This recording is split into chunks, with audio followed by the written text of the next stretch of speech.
I'm Allison, 32 years old, and I never thought I'd have to call the police on my own family. After years of hard work, I finally bought my dream home, only to have my parents demand I give it to my sister Bridget during what was supposed to be a celebration. The shock still hasn't worn off. How does a birthday gathering turn into your father screaming, "Give us the keys and get out," while blocking the exits? I still remember the officer's face when he realized what was happening. If you've ever had family try to take what's rightfully yours, let me know where you're watching from. Hit subscribe to follow my journey from betrayal to standing my ground when my own parents tried to steal my home. Growing up in suburban Boston, I always felt the invisible divide between how my parents treated me versus my younger sister Bridget. It wasn't anything I could pinpoint precisely at first, just subtle differences that accumulated over time like dust in corners you can't quite reach. Bridget got the newer clothes, more elaborate birthday parties, and endless second chances when she messed up. Meanwhile, I learned early that I needed to be self-sufficient. My academic achievements were met with nods and quick subject changes, while Bridget's C- was celebrated with ice cream because at least she tried her best. I threw myself into schoolwork, earning scholarships that covered most of my college tuition at Boston University. My parents never offered to help with expenses, telling me that my scholarships meant I had it covered, yet they paid for Bridget's entire education at a private liberal arts college, including an apartment off campus, so she wouldn't have to deal with stressful dorm life. I worked 30 hours a week at a campus coffee shop while maintaining my GPA, learning to function on 5 hours of sleep and leftover pastries. After graduation, I started as an entry-level financial analyst at a respected firm in the city. The hours were brutal, but I was determined to build something for myself. While my colleagues complained about their student loans, I felt a quiet pride in having graduated debt-free through sheer persistence. For 5 years, I lived in a tiny studio apartment with furniture from thrift stores, working my main job plus weekend gigs doing tax preparation during season and bookkeeping for small businesses. Every dollar that didn't go to rent or basic necessities went straight into my house fund. My parents called my determination to buy a home obsessive and suggested I should live a little. Meanwhile, Bridget jumped from job to job, accumulating credit card debt, and calling our parents whenever she couldn't make rent. They always came through for her, explaining that Bridget just hasn't found her path yet. When Bridget met Connor during a vacation our parents paid for, they were thrilled that she had found someone stable. Connor worked in sales, and while he seemed decent enough, he enabled Bridget's spending habits rather than helping her develop financial responsibility. They married quickly, and within 3 years had 3 children. My parents transformed into doting grandparents, watching the kids whenever asked and showering them with gifts.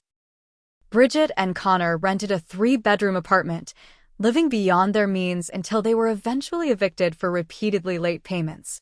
They moved to a smaller 2-bedroom place, with my parents subsidizing their rent. Throughout all this, the pressure on me to help out my sister intensified. "You're doing so well, Allison." "Family helps family," my mother would say, conveniently forgetting that this helping only ever flowed in one direction. There was the time Bridget borrowed my car for just the weekend and returned it 2 weeks later with a dented fender and empty tank. Or when my parents assumed I would cover Bridget's portion of a family vacation since you got that bonus at work. Or the countless times Bridget would show up at my apartment unannounced, kids in tow, expecting free babysitting because you're not doing anything important anyway. Despite all this, I still craved my family's approval. So when I finally closed on my house, a charming 3-bedroom craftsman style in a good neighborhood that I had saved years for, I invited everyone over for a combination housewarming and my birthday celebration. I spent days cleaning every corner, preparing guest rooms, and cooking family favorites. I thought maybe, just maybe, they would finally see me. Really see me and what I had accomplished on my own. The pride I felt unlocking my front door each evening was indescribable. I had done what no one else in my immediate family had ever done, purchased a home without help, based entirely on my own hard work and discipline. This house represented everything I had sacrificed for, every extra shift, every skipped vacation, every night eating ramen to save a few more dollars. It was more than wood and brick. It was tangible proof that I was capable and independent. As I arranged fresh flowers on the dining table before everyone's arrival, I allowed myself to hope that this day might finally earn me the respect I'd been seeking for decades. The morning of the gathering, I woke up early to put finishing touches on my home. The spring sunlight filtered through the original stained glass accents in my living room windows, casting colorful patterns across the hardwood floors I had painstakingly refinished myself. My house wasn't huge, but its charm had captured my heart instantly. The spacious kitchen with its updated appliances opened to a cozy dining area where I had placed my grandmother's restored table. The home office I had set up in the smallest bedroom was my sanctuary for remote work days, while the master bedroom featured a reading nook by the window where I often lost myself in books until late at night. The third bedroom functioned as a guest room, though I had dreams of eventually converting part of it into a crafting space. The backyard wasn't large, but I had already started a small vegetable garden and installed a bench under the maple tree. This place was undeniably mine in a way nothing else had ever been. My parents arrived first, exactly on time as always. "The neighborhood seems a bit congested," my father commented as I greeted them at the door with hugs. "You know how these older areas can go downhill quickly," my mother added, handing me a small gift bag that I would later find contained a generic scented candle from the discount store. I gave them a tour, trying to highlight the original woodwork and updated features that had made me fall in love with the property. My father inspected everything with a critical eye, pointing out minor flaws and areas that would need work soon. Mom ran her finger along surfaces checking for dust and rearranged the decorative pillows on my couch without asking. "It's certainly cozy," she said in that tone that clearly meant small. I maintained my smile, having anticipated their lukewarm reaction. My cousin Natalie arrived next, bringing warmth and genuine enthusiasm that helped ease the tension. "Allison, this place is absolutely gorgeous." "I can't believe you did all this yourself," she exclaimed, admiring the built-in bookshelves and character of the home. Her sincere appreciation was like a balm after my parents' subtle criticisms. Aunt Dorothy, my father's sister and the family truth-teller, arrived bearing a houseplant and a warm hug. "You've done wonderfully for yourself," she whispered in my ear. "Don't let anyone make you feel otherwise." She pulled back, holding my gaze meaningfully. "I've heard some concerning conversations lately, but we can talk about that another time. Today is for celebrating." Before I could ask what she meant, the doorbell rang again. I spent the next hour in the kitchen, preparing the special lasagna recipe passed down from my Italian grandmother, along with fresh salad and garlic bread. The familiar process of cooking helped calm my nerves, even as I heard my parents giving their own unauthorized tour to some newly arrived relatives, highlighting features of my home as if they had selected them themselves. Just as I was putting the lasagna in the oven, the front door burst open without a knock. "Hello? Where's everyone?" Bridget's voice carried through the house, followed immediately by the sound of running feet and squealing children. "Kids, don't run in Auntie Allison's house," she called half-heartedly, making no actual attempt to stop them. I wiped my hands and went to greet them, plastering on a smile. Bridget stood in my entryway, looking around with an appraising eye, designer purse hanging from her arm despite her financial struggles. Connor hung back, nodding awkwardly at me while shooting glances around the foyer and living room. "So this is what financial analysts can afford these days," Bridget said with a laugh that didn't reach her eyes. "Must be nice having all this space just for yourself." She gestured vaguely toward the staircase, where I could hear her children thundering up and down despite my earlier child-proofing efforts. "The kids are just exploring," she added, seeing my expression. "They need room to run around. Our apartment is so cramped these days." My parents appeared, faces lighting up at the sight of their grandchildren. There are our little angels. Mom cooed, completely ignoring the fact that the youngest was currently using a crayon on my wallpaper. Let them explore everywhere, Dad encouraged. Auntie Allison has so many interesting things in her big house. Throughout the afternoon, I noticed Connor wandering through different rooms, opening closets, and even checking out the storage spaces. At one point, I passed the guest bathroom and overheard him on his phone. Yeah, it's perfect. 3 bedrooms, finished basement, good neighborhood for the schools. The commute would actually be shorter for me. He quickly ended the call when he realized I was nearby. During dinner preparations, I asked Bridget to keep her children out of my home office, where I had important work documents, only to have her roll her eyes. They're just playing, Allison. Don't be so uptight. It's not like you have actual kids to worry about. This comment was met with knowing looks between my parents, making me feel increasingly uneasy. At the dinner table, the conversation repeatedly circled back to how I, as a single woman, really didn't need all this space, while Bridget's family was crammed into that tiny apartment. Each time, my achievements were minimized. When I mentioned my recent project at work that had earned praise from the CEO, my mother quickly redirected. That's nice, dear. But Bridget has been doing amazing work with the PTA bake sale. 3 children, and she still makes time to volunteer. I caught Aunt Dorothy's pointed look as she tried to steer the conversation elsewhere. Allison, tell us about your plans for the garden. I noticed you've already started some vegetables. I was grateful for the lifeline, but couldn't shake the feeling that something was off. Throughout the meal, I noticed family members exchanging glances, Bridget and my parents having whispered conversations that abruptly stopped when I approached, and Connor continuing to examine my house as if he were a prospective buyer rather than a guest. The knot in my stomach tightened, but I dismissed it as my usual family tension. After all, what could they possibly be planning in my own home? After dinner, I invited everyone to the living room for birthday cake. I had splurged on a beautiful chocolate cake from my favorite bakery, decorated with fresh berries and "Happy Birthday, Allison" written in elegant script. As I prepared to cut it, my father cleared his throat loudly.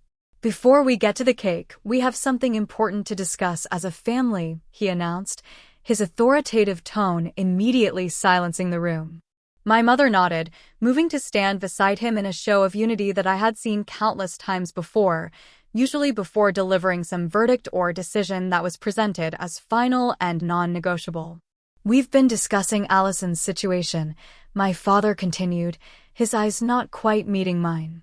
The phrase Allison's situation hung in the air like a bad odor. What situation? I had a good job, no debt, and had just achieved the milestone of homeownership. Before I could ask for clarification, my mother jumped in, her voice taking on that saccharine tone she used when trying to mask something unpleasant as a favor. We think we've come up with a family solution that will help everyone, she said, smiling in a way that didn't reach her eyes. A way to make sure family resources are distributed in the most beneficial way. I felt my stomach drop as my father finally looked directly at me. Allison, we think you should give your house to Bridget and her family. The room went silent. I stared at him, certain I had misheard. What? I managed to say, my voice sounding distant to my own ears. It makes perfect sense, my mother continued smoothly, as if we were discussing something as trivial as a dinner plan change. You're single. You don't need all this space.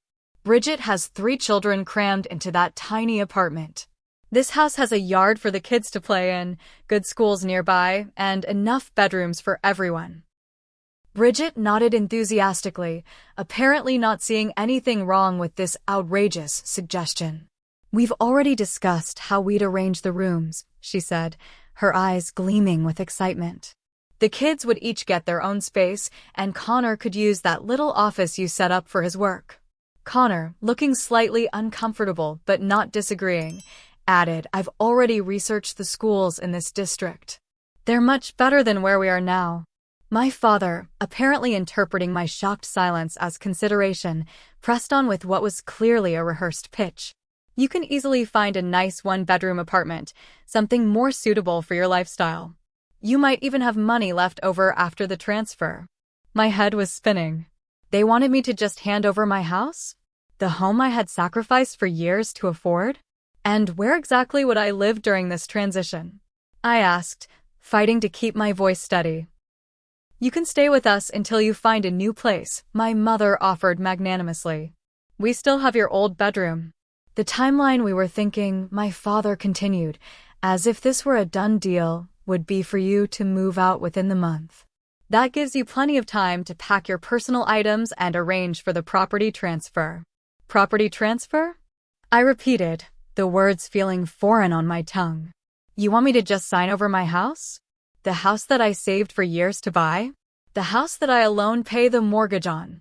Family helps family, my mother said firmly, the familiar refrain that only ever seemed to apply when I was expected to give something up. Have you all lost your minds? Aunt Dorothy's voice cut through the tension like a knife. She had been sitting quietly in the corner, but now stood, her face flushed with anger. You cannot be serious about this. My father shot her an irritated look. Dorothy, this is a family matter. Yes, and I'm family, she shot back. Family who can recognize insanity when I see it. I took a deep breath, trying to organize my thoughts. Let me make sure I understand, I said slowly. You want me to give away my house, which I worked multiple jobs for years to afford, to Bridget and Connor, who have never demonstrated any financial responsibility whatsoever. Then I should move back in with you and start over from scratch on finding housing for myself. Is that correct? My mother's expression hardened. When you put it that way, you make it sound unreasonable. Because it is unreasonable, I exclaimed, my composure finally breaking. This is my house. I earned it. I saved for it. I am not giving it away. Bridget's face crumpled into the tearful expression I had seen manipulate our parents countless times. But the children need stability, she whimpered. They need a yard and their own rooms. Don't you care about your nieces and nephew at all? Of course I care about them, I responded, fighting to stay calm. But caring about them doesn't mean giving them my house. There are plenty of 3-bedroom homes for rent or sale in perfectly good neighborhoods that you and Connor could work toward, just like I did. My father's face was turning the dangerous shade of red that had always preceded his worst temper outbursts during our childhood. After all we've done for you, he said in a low, threatening tone, this is how you repay us? By denying your sister a proper home for her children. What exactly have you done for me? I asked, the question that had been building for decades finally escaping. I worked my way through college. I saved for this house entirely on my own. I have never asked you for anything. We raised you. My mother jumped in, listing off basic parental responsibilities as if they were extraordinary sacrifices. We fed you, clothed you, drove you to those endless academic competitions that you insisted on participating in. Bridget was now fully crying, Connor awkwardly patting her shoulder while avoiding eye contact with everyone. You've always been selfish, she sobbed. Always thinking about yourself first. The accusation stung despite its absurdity. Throughout the room, I could see family members shifting uncomfortably, some avoiding my gaze while others watched the unfolding drama with undisguised interest. Only Aunt Dorothy and Natalie looked openly supportive of me, while everyone else seemed to be waiting to see if I would cave to the pressure as I always had before. I'm not giving you my house, I stated firmly, looking directly at my sister. I'm sorry about your housing situation, but this isn't the solution. My father stood up then, using his height to try to intimidate me as he had throughout my childhood. Either you agree to sign over this house, he said, pointing his finger inches from my face, or you're no longer part of this family. Are you seriously threatening to disown me because I won't give away my house? I asked, struggling to process the sheer audacity of the demand. My father's face contorted with rage, a familiar sight from my childhood that still made my stomach clench. This isn't about the house anymore, he spat. This is about your character. Your sister has given us 3 beautiful grandchildren. What have you contributed to this family besides criticism and judgment? Every achievement I'd ever accomplished seemed to evaporate in the heat of his dismissal. "I worked 3 jobs to put myself through college," I said, my voice shaking. "I saved for years while living in an apartment the size of your master bathroom to afford this house. How is that not worthy of respect?" My mother stepped forward, her expression a practiced blend of disappointment and martyrdom. "Oh, Allison, always so dramatic about your so-called sacrifices. You got that promotion 2 years ago purely by luck. Your boss felt sorry for you. Bridget has made real sacrifices, raising 3 children while volunteering at their school." I felt like I was drowning in the familiar sea of gaslighting and diminishment. From the corner of my eye, I could see Aunt Dorothy trying to interject, but my father spoke over her. "Remember when you were 10 and wouldn't let Bridget play with your science kit? Or when you were 16 and complained about driving her to dance practice?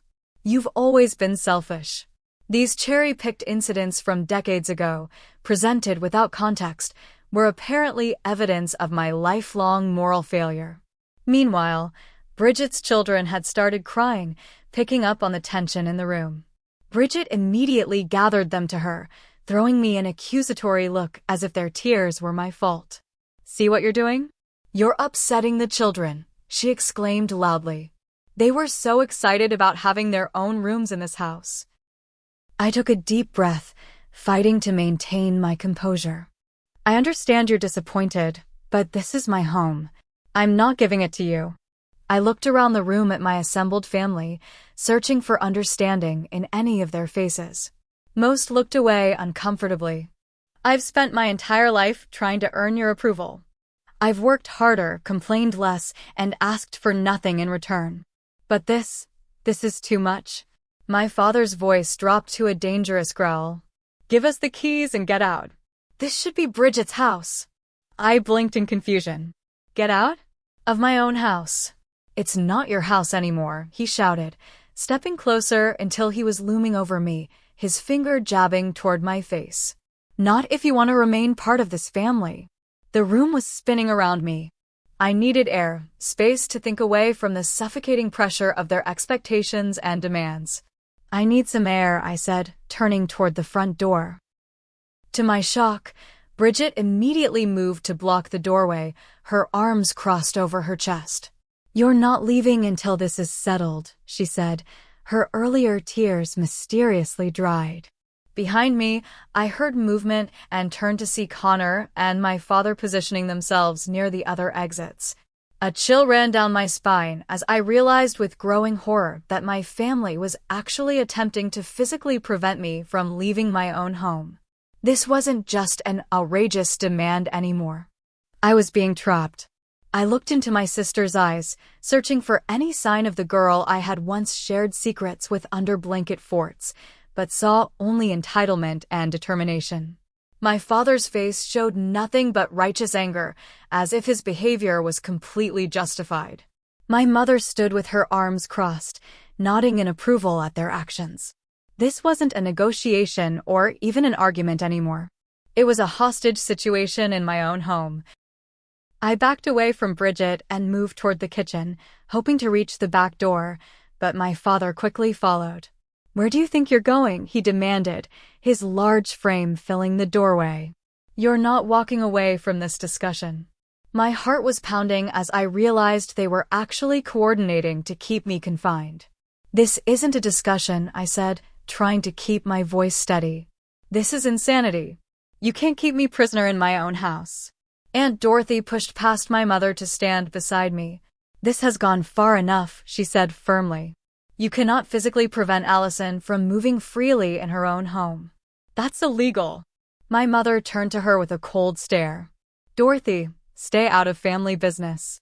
This doesn't concern you." "It became my concern when you started acting like criminals," Aunt Dorothy shot back. I used their distraction to move further into the kitchen, putting the island between myself and my father. With shaking hands, I pulled my cell phone from my pocket and called Jessica, my best friend since college. She answered on the second ring. "Hey, birthday girl, how's the party?" Her cheerful voice was a stark contrast to the nightmare unfolding around me. "Jess," I said quietly, turning away from my family's glares. "Something really bad is happening. My parents and Bridget are demanding I give them my house, and now they're blocking the doors so I can't leave." "What?" Jessica's voice sharpened with concern. "Are you serious?" "Allison, that's illegal. They can't hold you against your will. You need to call the police." I lowered my voice further. "They're my family, Jess. I can't call the cops on them. If they're preventing you from leaving, they're not acting like family," Jessica insisted. "They're acting like criminals." Before I could respond, my father lunged forward and grabbed the phone from my hand. "Who are you talking to?" he demanded, looking at the screen where Jessica was still connected. "Jessica," I could hear her voice calling out from the speaker. "I can hear you. What's going on over there?" My father ended the call with a jab of his finger. "No outsiders in family business," he growled. Aunt Dorothy reached for the phone. "Give that back to her right now, Harold." When she tried to take it from his hand, he pushed her aside roughly, causing her to stumble against the counter. My 70-year-old Aunt winced in pain, grabbing her hip. That was the moment something broke inside me. Seeing him manhandle an elderly woman, my beloved aunt who had always been kind to me, was the final line crossed. I rushed to Aunt Dorothy's side, helping her steady herself. "Are you okay?" I asked, glaring at my father. "I'm fine," she assured me, though her face was pale. "But this has gone far enough." I nodded, a cold clarity replacing my earlier confusion and hurt. I looked at my father, still holding my phone, and made my decision. "I'll be in my office," I said calmly, helping Aunt Dorothy to a kitchen chair before walking toward the hallway. I could hear footsteps following me, my mother's voice calling out demands, but I didn't look back. I reached my home office and slipped inside, quickly locking the door behind me. Immediately, there was pounding from the other side. "Allison, open this door right now," my father shouted. I dragged my heavy desk chair to the door, wedging it under the handle for additional security. The landline on my desk, which I'd kept mainly for work calls, now seemed like a lifeline. With trembling fingers, I dialed 911. "911? What's your emergency?"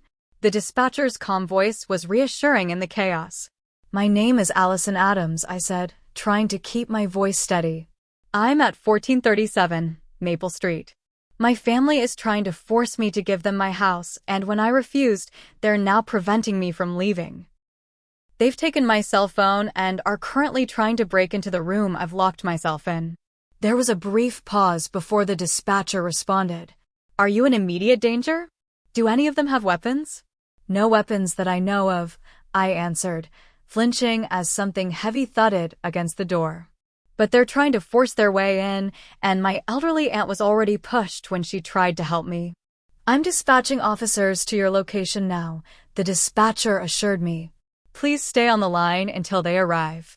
Through the door, I could hear my parents' threats growing more desperate. "If you call the police, you'll regret it forever," my mother shouted. "Is this how you want to destroy this family? By involving strangers in private matters?" The absurdity of her perspective would have been laughable if the situation weren't so frightening. They were trying to steal my house and physically restrain me, yet I was the one destroying the family by seeking help. I could hear Bridget's voice through the door, instructing her children in a stage whisper, "Remember to look really sad when the police come, okay? Tell them how much you wanted to live in Auntie Allison's house."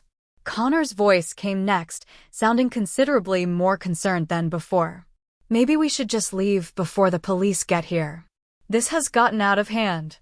"We're not going anywhere," my father insisted. "When the police arrive, we'll explain our reasonable request. They'll understand that this is just a family disagreement." I sat at my desk, phone clutched to my ear, listening to the dispatcher's reassurances while my family continued their siege. The situation felt surreal, as if I had stepped into someone else's nightmare. These people who were supposed to love me unconditionally were now trying to bully and intimidate me into homelessness for their own benefit. and they genuinely seemed to believe they were justified. The minutes crawled by, feeling like hours, as I waited for help to arrive. The pounding on the door had subsided somewhat, replaced by urgent whispers in the hallway that I couldn't quite make out. I wondered what story they were concocting to tell the police, what spin they would put on their outrageous demand and subsequent actions. Through it all, the dispatcher remained on the line, a calm voice in the storm, checking in regularly to make sure I was still safe. When I finally heard the authoritative knock at the front door and calls of "Police Department, open up," the relief was so intense I nearly collapsed.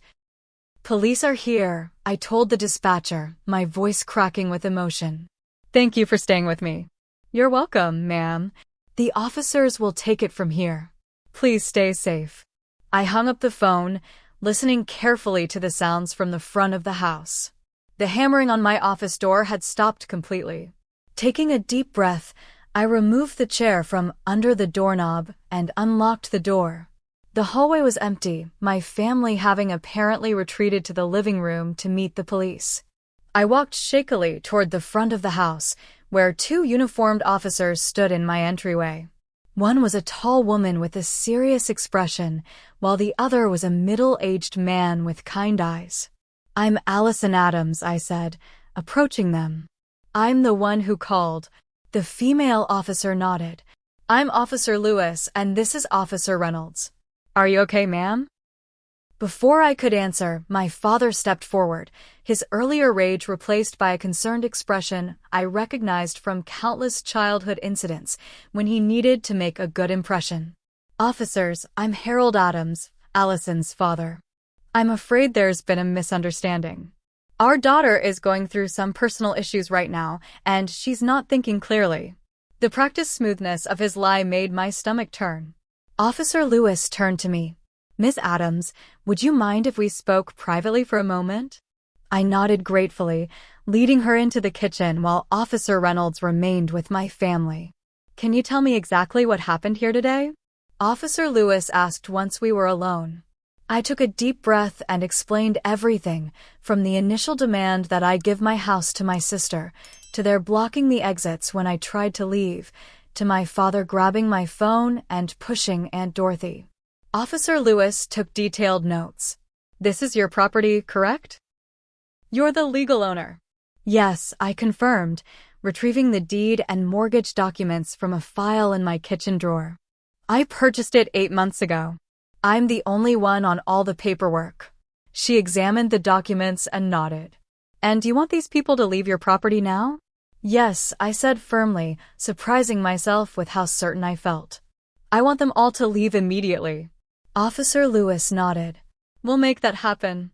Is there anyone here you want to stay?" "Anyone who wasn't involved in this situation." I thought for a moment. "My Aunt Dorothy tried to help me. She can stay if she wants to. And my cousin Natalie wasn't involved either."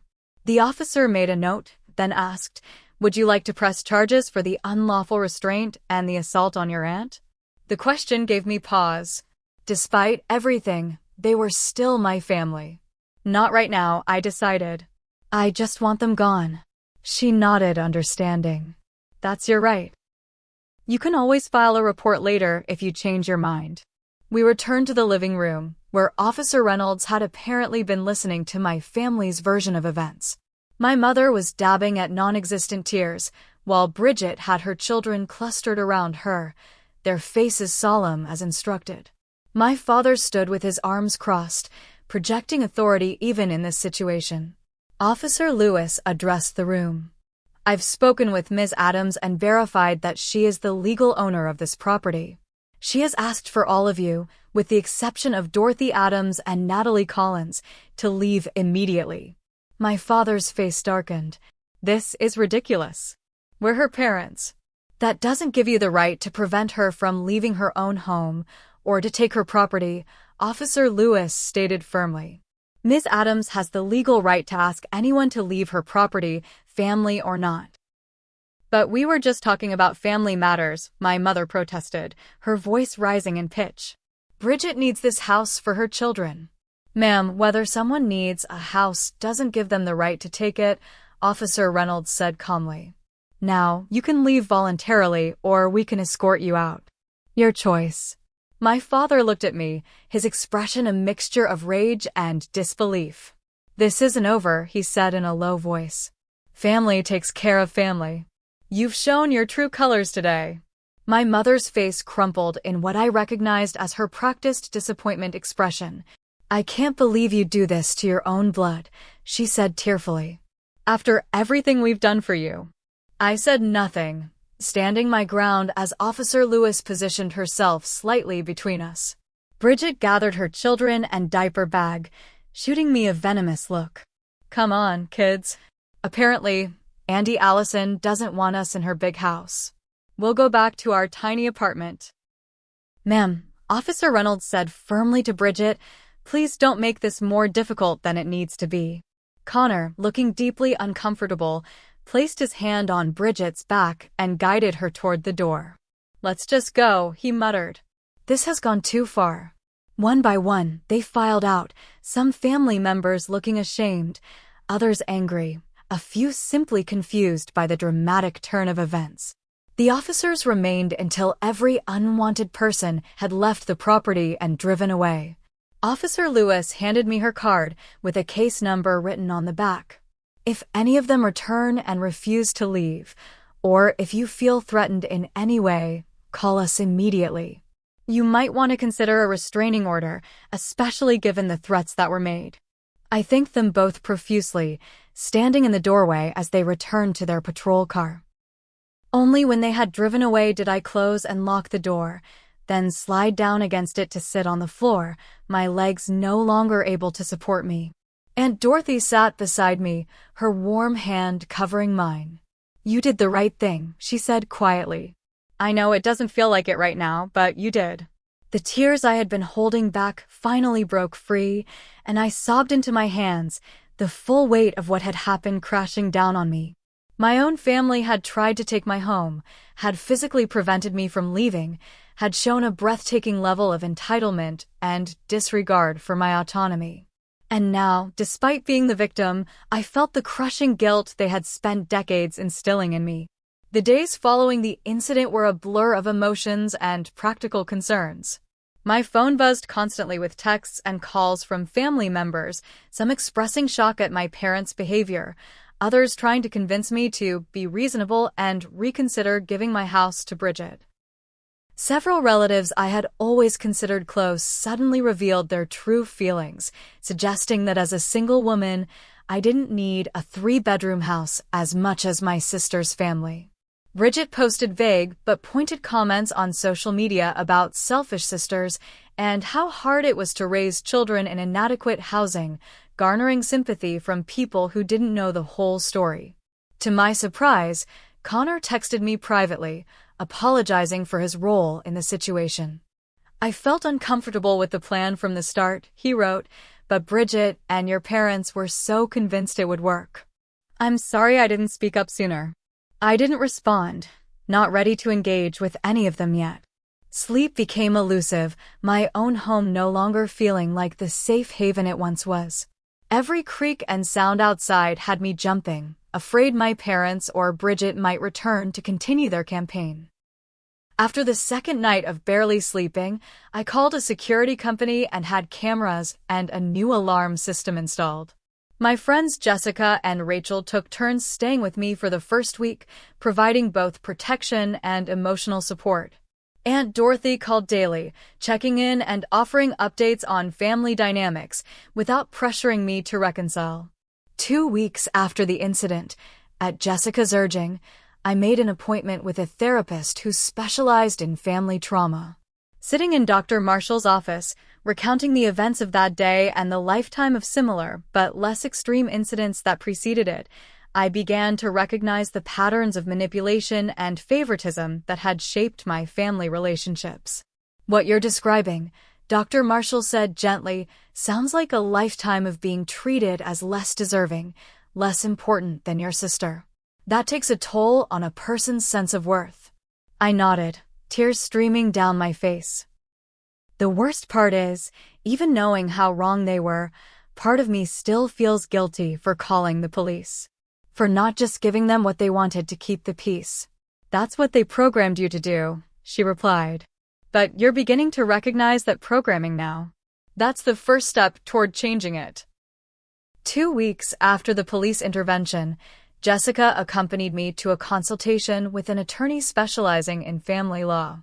I brought a detailed timeline of events, screenshots of threatening messages I'd received, and contact information for witnesses. Based on what you've described, Attorney Carlson said, after reviewing my documentation, you have strong grounds for a temporary restraining order against your parents and sister. Their behavior crossed well beyond normal family disagreement into coercion and false imprisonment. The legal terminology made the situation even more surreal. False imprisonment. By my own family. In my own home. I never thought I'd be sitting in a lawyer's office discussing restraining orders against my parents, I admitted, feeling a fresh wave of grief. Family disputes can be the most difficult, she acknowledged sympathetically.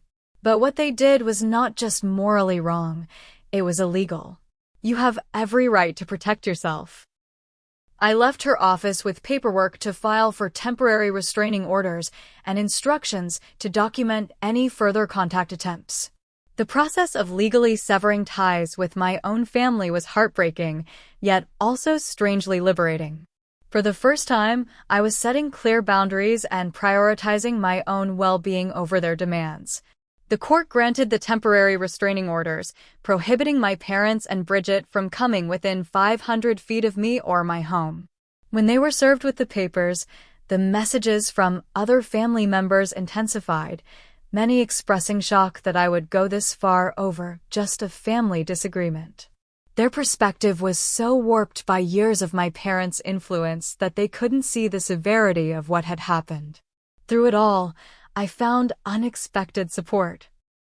Aunt Dorothy became a regular visitor, bringing homemade meals and sitting with me for hours, filling in gaps about family history that helped explain some of my parents' behavior.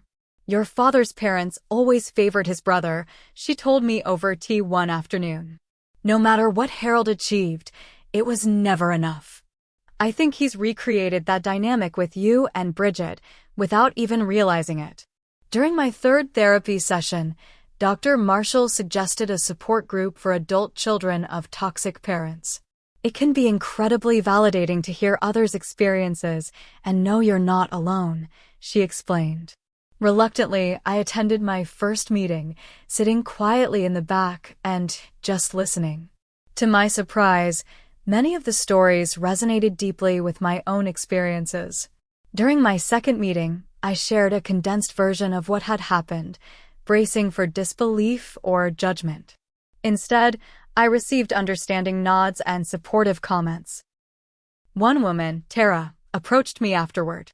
My parents tried to pressure me into selling my condo and giving them the money because my brother needed it for his business, she shared. Not quite the same as your situation, but similar dynamics. It gets easier setting boundaries with them. And the guilt fades eventually, I promise. Her words gave me hope when I needed it most.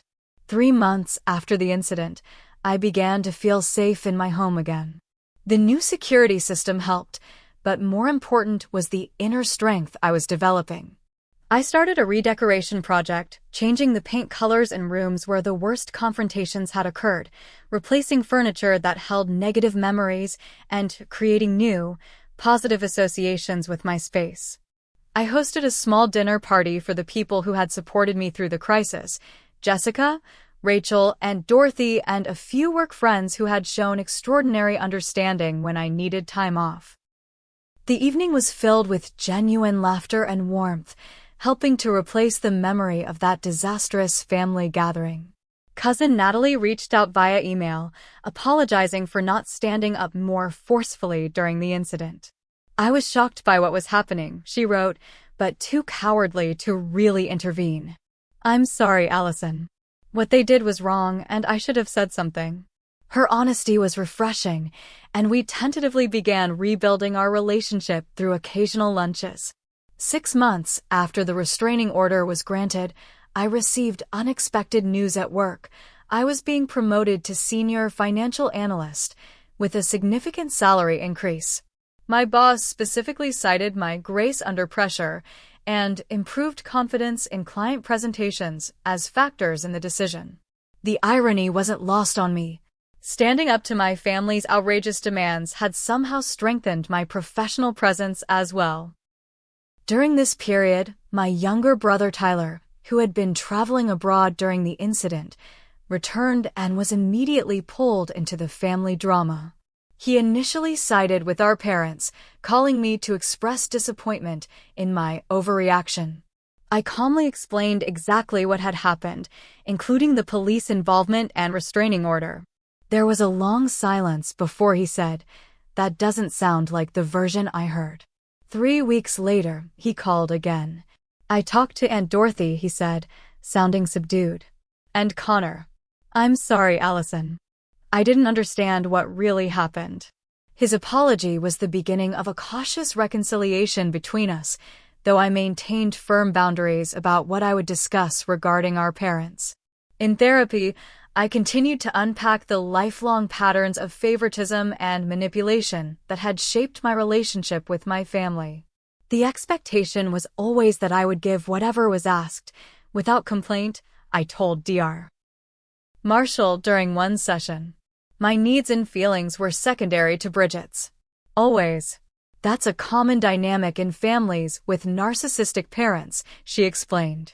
One child becomes the golden child, who can do no wrong, while another becomes the scapegoat, who can never quite measure up. Breaking free from those roles is incredibly difficult, but you're doing it. 1 year after the incident, my parents reached out through their attorney, proposing a reconciliation. The letter was carefully worded to avoid any direct admission of wrongdoing, while suggesting they were ready to move forward and restore family harmony. I discussed it with Dr. Marshall before responding. "What would a healthy reconciliation look like to you?" she asked. "If it were possible?" I thought carefully before answering. Acknowledgement of what actually happened. A genuine apology. And most importantly, respect for my boundaries going forward. I drafted a response with my attorney's help, outlining specific conditions for any potential reconciliation, a written acknowledgement of their actions, attendance at family therapy, and agreement to respect my boundaries, including my ownership of my home. They never replied to these conditions. Around this time, I heard through Aunt Dorothy that Bridget and Connor had separated, their marriage strained by financial pressures and the aftermath of the incident at my house. Connor had apparently begun questioning many of the family dynamics he had previously accepted, leading to conflict with Bridget and my parents. I felt sympathy for their children, caught in the middle of adult chaos, but maintained my distance, still protected by the restraining order. As the 1-year anniversary of the incident approached, I decided to host a different kind of gathering, a chosen family celebration with the friends and relatives who had supported me through the darkest period of my life. We grilled in the backyard, played board games in the living room, and ended the evening around a fire pit, sharing stories and laughter under the stars. Looking around at these people who loved me without conditions or expectations, I felt a profound sense of peace. The journey had been painful, but necessary. I had lost my biological family as I had known it, but gained a deeper understanding of myself and what healthy relationships should look like. The house that had become a battleground was once again my sanctuary, filled with new memories to overshadow the painful ones. "You know," Aunt Dorothy said quietly as we watched the flames dance in the fire pit, "homes aren't just physical spaces. They're what we create within ourselves. A sense of belonging and safety that we carry wherever we go." I nodded, understanding the deeper truth in her words. Through this ordeal, I had built something more valuable than a house, an unshakable sense of self-worth that no one could take away. The house was important, a symbol of my hard work and independence, but the real home I had created was the peace within myself, the knowledge that I deserved respect and had the strength to demand it.